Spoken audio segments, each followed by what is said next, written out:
Buenas noches. Visitamos el futuro reactor ITER capaz de producir energía limpia, segura e ilimitada, una solución a los problemas energéticos del futuro. Y mientras el mundo está pendiente de la crisis económica internacional, científicos e ingenieros trabajan intensamente en lo que podría ser la solución a los problemas energéticos del futuro.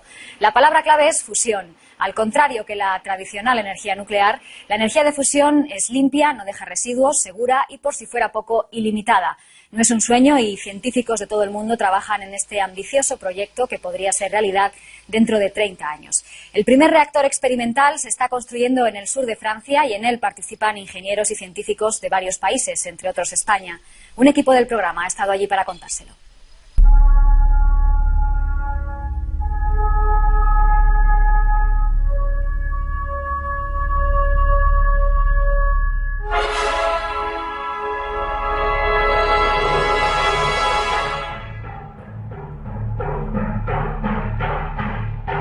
Energía, la llave que mueve el mundo. Su consumo se ha duplicado en las últimas 3 décadas. Antes de 2030 aumentará un 60%.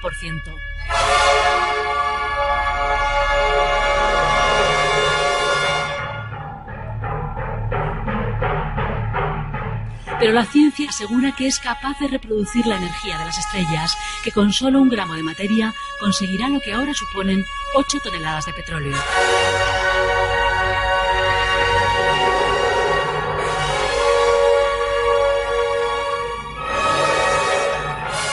Ingeniería y técnica están abriendo el camino hacia una energía inagotable, limpia y sin riesgos, marcando el rumbo que dará paso a una nueva era.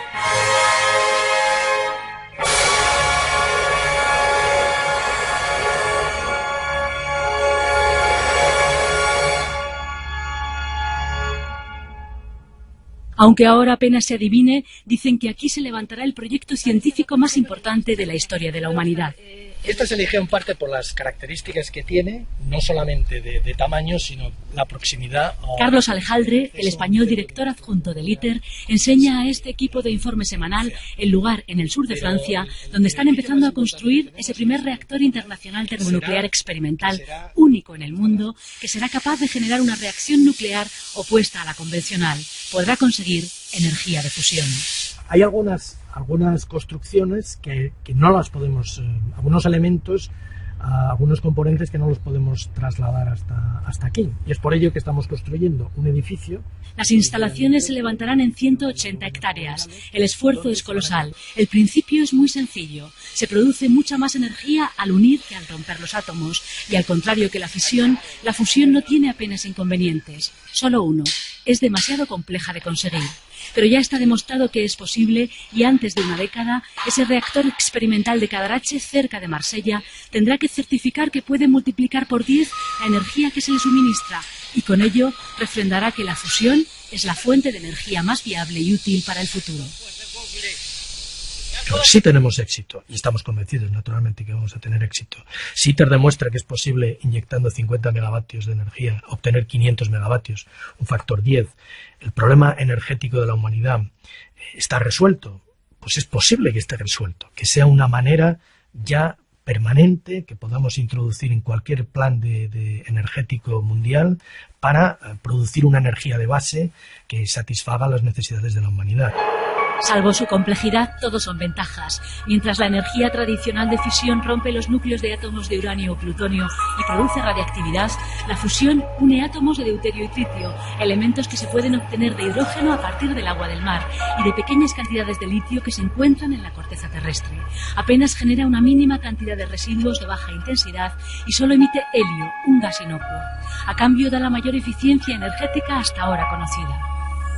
El rendimiento energético es brutal. En 1 litro de agua básicamente tenemos la energía eléctrica que un ser humano consume durante toda su vida, potencialmente. Y ITER lo que va a demostrar es que efectivamente eso puede lograrse, que podemos hacer, como se dice poéticamente, un sol en la Tierra, porque la energía que vamos a generar aquí, vamos a demostrar que tecnológicamente viable es la energía que mantiene a las estrellas en ignición. Al frente de ITER está un físico japonés y la última reunión de su consejo, en el que participan representantes de todos los países miembros, se reunía hace unos días en el norte de Japón. Allí destacaban sobre todo la seguridad intrínseca de la fusión frente a las centrales convencionales de fisión. La diferencia entre ambos procesos está muy clara. Nosotros no utilizamos uranio y por eso el accidente de Fukushima nunca podría haberse producido en el caso de la fusión. Deberíamos explicar mejor esta diferencia al público y de forma más transparente. Es justamente lo que estamos tratando de hacer en el proyecto ITER, demostrar que la energía de fusión es segura. Nosotros no tenemos nada que ver con la fisión en el sentido de que el combustible que tenemos dentro de la máquina no está dentro de la máquina. Lo inyectamos, entra y sale, y en cuanto se para la reacción no ocurre nada. No hay necesidad de refrigerar.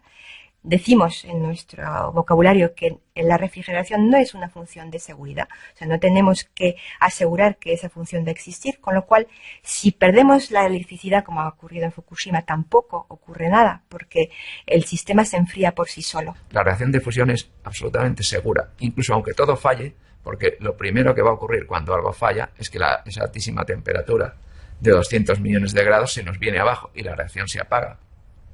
De manera que es imposible estar en una situación en la que por alguna mala función de algún sistema la reacción salga de control. Esa es la gran ventaja. Un reactor de fusión será como un inmenso microondas que se apaga solo. La dificultad del proceso de lo que ocurrirá dentro de él consiste en que para que los núcleos de átomos de hidrógeno se fusionen hay que llevar esos elementos a temperaturas superiores a los 100 millones de grados, a veces incluso mayores que las del centro del Sol.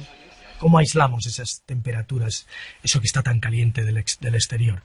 Hasta que se comprendió de nuevo la utilización de campos magnéticos, que podíamos generar una botella que hiciera levitar a eso que está muy caliente, a ese combustible que está muy caliente del exterior, y mantenerlo caliente mientras las reacciones se producen.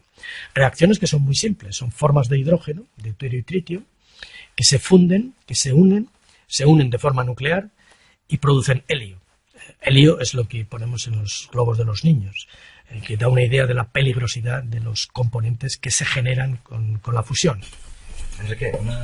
Los componentes de ITER se producen o se inventan en diversos lugares del mundo, también en España.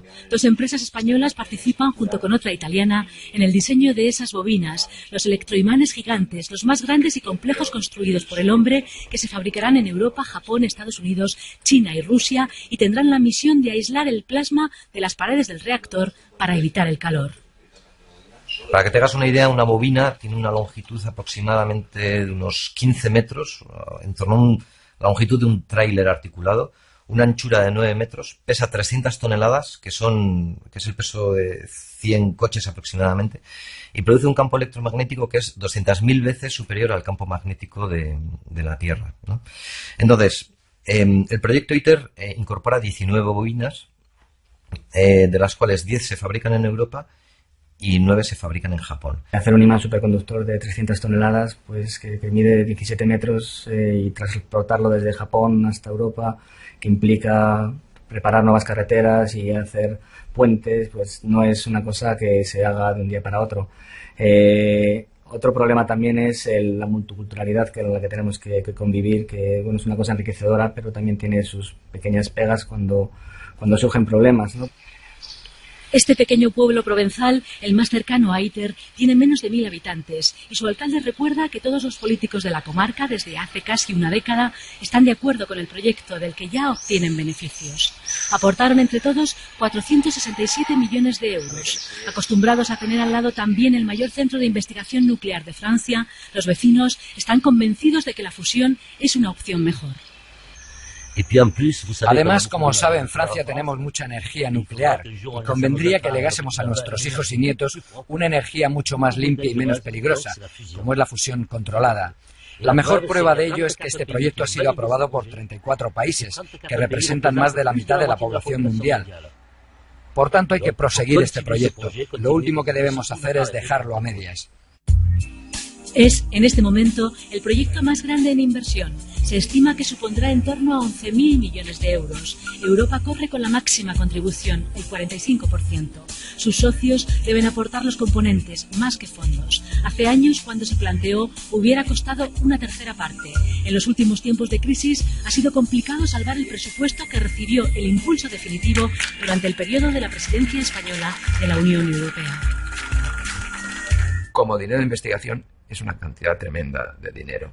Pero si comparamos ese coste con lo que cuesta la energía que consumimos, entonces la cosa es mucho más modesta. Es decir, la humanidad está consumiendo a día de hoy del orden de 85 millones de barriles de petróleo al día. Aún a $120 el barril, pues ya tenemos aproximadamente 10.000 millones de dólares diarios de consumo de petróleo. Y solamente el petróleo, luego tenemos el gas, tenemos todas las demás fuentes, de manera que el ITER costaría aproximadamente el petróleo que la humanidad consume en 2 días. Hay otros laboratorios de investigación pioneros en el mundo, como este del CIEMAT en Madrid, donde se desarrolla en máquinas más pequeñas la fusión. Y existe una planta en Gran Bretaña, también científica, donde ya se está consiguiendo. Pero ITER será el primer reactor experimental, el que tendrá que integrar todos los desarrollos, el prototipo que demostrará que se puede generar energía de fusión.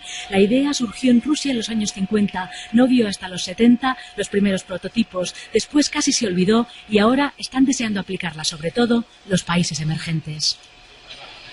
Los miembros del ITER son más de la mitad de la población del mundo y el 80% del Producto Interior Bruto del mundo son los países que participan en el ITER. Y la adición de estos últimos es por eso, porque se ha visto una crisis de energía. Entonces, ahora hay otra crisis de energía que no es la de los años 70, pero ya ha llevado a que se desarrollen este tipo de cosas. Entonces, yo creo que sí que ha habido una pérdida de unos, 10 años, por lo menos. Simplemente se podía haber avanzado más deprisa. Desde que Reagan y Gorbachev firmaron en los 80 el acuerdo para impulsar la energía de fusión, el mundo ha perdido muchas oportunidades de avanzar en lo que es el sueño de 2 generaciones de científicos, algo que solo se ve acuciante cuando se siente el peligro que encierran otras fuentes de energía para la seguridad y el medio ambiente.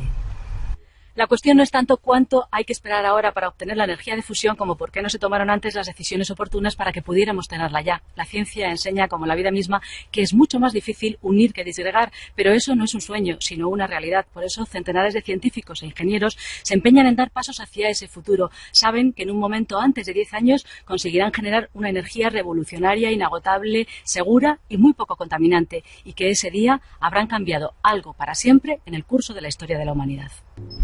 ITER, en latín, también significa camino y es tal vez el único, según los científicos, que puede conducir a un futuro diferente para las sociedades que buscan ahora nuevas estrategias energéticas. El reactor tendría que estar integrado y en marcha en noviembre de 2019. El siguiente paso consistirá en mostrar el reactor en funcionamiento, produciendo electricidad y abasteciendo al sistema de suministro eléctrico.